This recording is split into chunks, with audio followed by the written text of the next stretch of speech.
ఆలస్యం ఎందుకు అవుతుందో గమనించండి. వాళ్ళ యువతరంలో ఒక ప్రధానంగా లోపం ఏంటంటే, యువతరమే కాదు పెద్దవాళ్ళు కూడా పని చేస్తూ ఏదో ఆలోచన రాగానే పని మానేసి ఆలోచిస్తూ ఉంటారు. పని వాయిదా వేసేస్తారు, ఆలోచిస్తూ కూర్చుంటారు. ఏ పని చేస్తున్నా సరే ఆలోచనలు వస్తూ ఉంటాయి మధ్యలో. మనసు గాలిబాట మొదట్లోనే చెప్పుకున్నాం మనం. ఆలోచనలు ఎప్పుడు వస్తాయి? అసలు ఆలోచన రాకపోతే మనసు లేనట్టే లెక్క, మరణించినట్టే. మనస్సు ఎప్పుడు తనను తాను జీవింపజేసుకోవడం కోసం ఆలోచిస్తూ ఉంటుంది. శరీరం మీద మనస్సు ఆధారపడింది, శరీరం మనస్సు మీద ఆధారపడలేదు. మనస్సే శరీరం మీద ఆధారపడింది.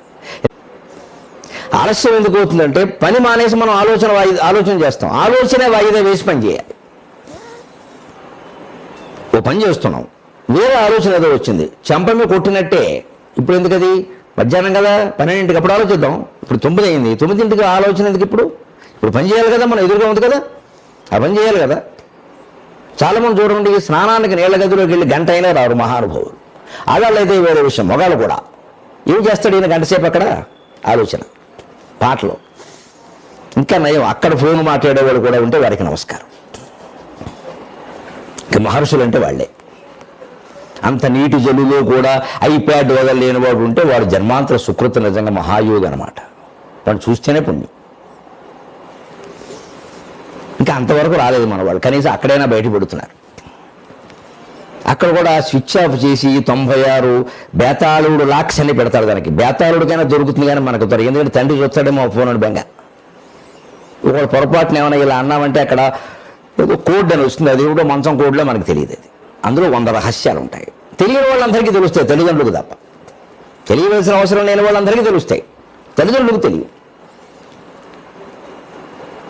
అక్కడ ఎందుకు అరెస్ట్ అవుతుందో గమనించండి. స్నానం చేస్తూ చాలామంది ఆలోచిస్తారు. దానివల్ల ఒళ్ళుతో కూడా మర్చిపోతాడు ఈ సన్నాసి. మొహం కడుక్కొని బయటకు వచ్చేస్తాడు. అసలు తుడుచుకోవడం కూడా సగం మర్చిపోతాడు. ఏదో ఆలోచన పెట్టుకున్నాడు. ఆ ఆలోచన మానేసి పూర్తిగా ఒంటి మీదే దృష్టి పెడితే శుభ్రంగా స్నానం చేసి ఏ రోగము రాకుండా సుఖంగా ఉండొచ్చు. ప్రతి అవయవం తోముకున్నావా లేదా, శుభ్రంగా తుడుచుకున్నావా లేదా అని పెడితే మన ఒళ్ళు ఇంకేం ఏ దేశానికి ఏ సేవ చేయగల మన ఒళ్ళు శుభ్రంగా వస్తాం బయటికి. పావు గంటలో వస్తాం, ఎక్కువ కల్లా. మీకు పట్టిన ఇంకో అరగంట ఎక్కువ అంతా కూడా ఆలోచన వల్లే పడుతుంది. మీరు ఆలోచించి చూడండి. ఏ పనైనా ఆలస్యం ఏంటంటే కారణం ఆలోచన. ఆలోచనలు వాయిదా వేయాలి, పని చేసేయాలి. మనం పని వాయిదా వేసి ఆలోచనలో పడడం వల్ల ఆందోళన పెరుగుతుంది. ఆ పని సమయం అయిపోయింది, అప్పుడు ఏం చేస్తాడు? 5 నిమిషాల్లో చేయాలి. 50 నిమిషాల పని 5 నిమిషాల్లో ఎలా అవుతుందండి? కంగారు వచ్చేస్తుంది వెంటనే.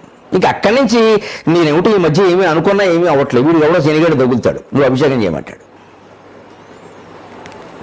అనుకున్న వేరే అవ్వట్లే. ఈయన బ్రహ్మదేవుడు అనుకుంటే అయిపోవడానికి ఎందుకు అవ్వాలి? బ్రహ్మదేవుడు కూడా అవ్వలేదు.